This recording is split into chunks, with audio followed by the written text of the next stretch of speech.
দশে মিলে করি কাজ, হারি জিতি নাহি লাজ। আসলে এত বড় একটা প্রোগ্রাম কিভাবে যে কমপ্লিট করব খুব বেশি টেনশন করেছি। সবাই মিলে অনেক বেশি দুশ্চিন্তার মধ্যে ছিলাম। কিন্তু ওই যে পাড়া প্রতিবেশী, আত্মীয়স্বজন সবার সহযোগিতায় মাশাআল্লাহ এত সুন্দরভাবে এতগুলো মানুষের ইফতারের আয়োজন সুন্দরভাবে করতে পেরে আলহামদুলিল্লাহ, আলহামদুলিল্লাহ। আসলে আমাদের আত্মীয়স্বজন এবং আমাদের প্রতিবেশীরা এত বেশি সাপোর্টিং, তারা আমাদের পাশে সবসময় ছিল।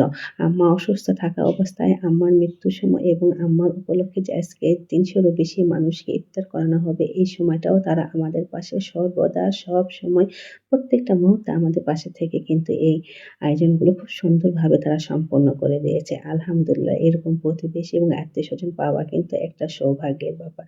আসসালামু আলাইকুম, রিজিনা লাইভ ব্লগে আপনাদের সবাইকে স্বাগত। দূরে এবং কাছে যে যেখান থেকে আমার ভিডিওটি দেখছেন আশা করি সবাই ভালো আছেন।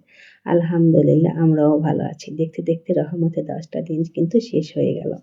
তো আর এটা আয়োজনটা করা হয়েছিল গত শুক্রবারে আম্মার উপলক্ষে সবাইকে, মহল্লার সবাইকে ইফতার করানোর আয়োজন।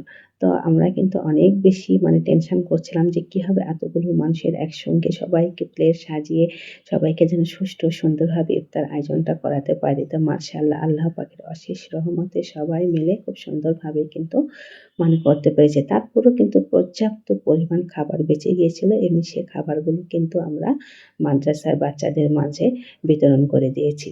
আসলে সবাই মিলে কাজ করলে না কোনো কাজই যে অনেক বেশি বড় না বা কষ্টসাধ্য হয় না, সেটা কিন্তু আবারও বেশি প্রমাণ হয়ে গিয়েছে। তো এরকম করতে কিন্তু সবাই মিলে খুব সুন্দর করে প্রত্যেকটা খাবারের আয়োজন করে তারপরে সেগুলো খুব সুন্দর করে সাজিয়ে গুছিয়ে সবার মাঝে পরিবেশন করে খুব সুন্দরভাবে আ এই প্রোগ্রামটা আমরা করতে পেরেছি। আল্লাহর কাছে লাখ, লাখ শুকরিয়া। আর আপনারা তো সবাই জানেন আম্মা মারা গিয়েছে। মারা যেয়ে কিন্তু আজকে দিয়ে ৩৫ দিন চলছে। এমনিতে কোনো কিছুই ভালো লাগে না, ভিডিও দিতেও ইচ্ছে করে না। তারপরেও মাঝে, মাঝে একটু করে দেই সবার সাথে একটু করে সম্পর্ক রাখার জন্য। এই তো আমরা কিন্তু ইফতারের ১ ঘন্টা আগে থেকে প্লেটগুলো সাজাতে শুরু করেছি। ছেলেদের ছাদ আলাদা, মেয়েদের ছাদ আলাদা।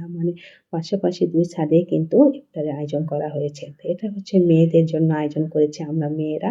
আর পাশের ছাদে ছেলেদের জন্য আয়োজন করেছে আমার ভাই, বাবা, চাচাতো ভাই সবাই মিলে।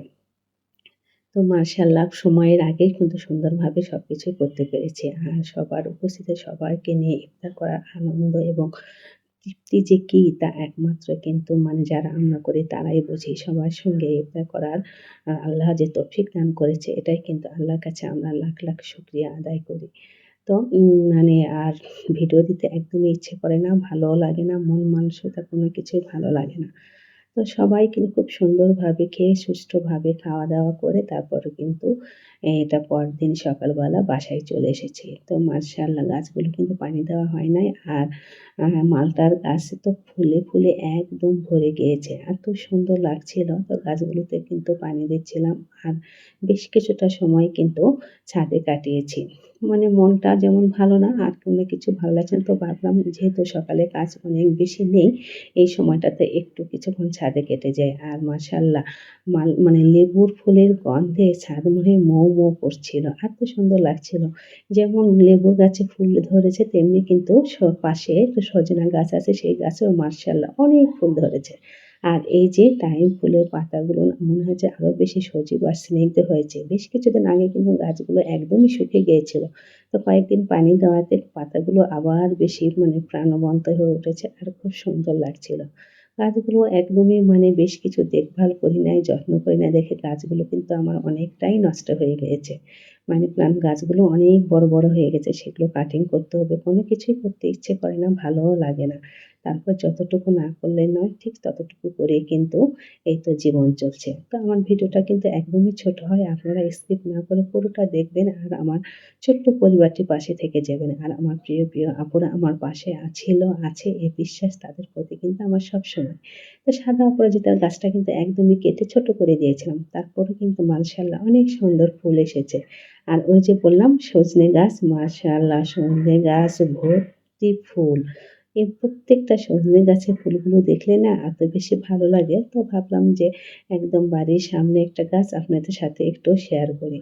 অনেকটা সময় কিন্তু ছাদে কাটিয়ে তারপরে এই তো ভেতরে চলে এসেছি। আর এর মধ্যে কিন্তু আমার বাজারও চলে এসেছে।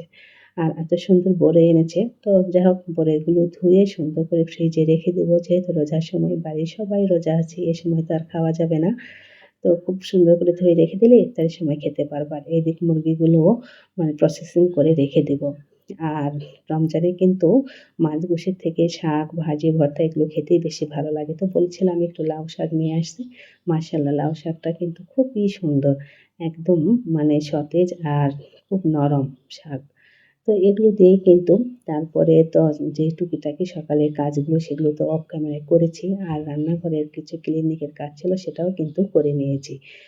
আসলে সকালবেলা উঠে এই কাজগুলো করে নিলে না তারপরে জোহরের নামাজ পড়ে ঝটপট করে রান্না বসিয়ে দিলে দেখবেন কোনো কিছুতেই কিন্তু আর বেশি কষ্ট লাগে না। তো আমি কিন্তু জোহরের আগে সমস্ত কাজগুলো করে নিয়েছি। রুমগুলো সব গুছিয়ে নিয়েছি, রান্নাঘরটা গুছিয়ে নিয়েছি। যেগুলো রান্না করব সেগুলোও কিন্তু কেটে-কুটে সবকিছু একদম গুছিয়ে রেখেছি। এভাবে একটু করে গুছিয়ে কাজ করলে তাহলে দেখবেন সব কাজই কিন্তু অনেক বেশি সহজ হয় আর নিজের জন্য কিন্তু আরামদায়ক হয়। আর সবচেয়ে বড় কথা রমজানে কিন্তু বিশেষ করে এবাদত বন্দেগী করার জন্য অনেক বেশি সময় পাওয়া যায়। আর এই রমজান মাসে যেন আমরা অনেক বেশি করে এবাদত বন্দেগী করতে পারি সেই সৌভাগ্য আল্লাহ যেন আমাদের প্রত্যেকটা মুসলমান নর-নারীর উপর বর্ষিত করে এই দোয়া কিন্তু আমি সবসময় করি। তো সবাই ভালো থাকবেন, সকলের সুস্বাস্থ্য কামনা করে আজ এখানেই বিদায় নিচ্ছি। আবারও দেখা হবে পরবর্তী ভিডিওতে। আল্লাহ হাফেজ।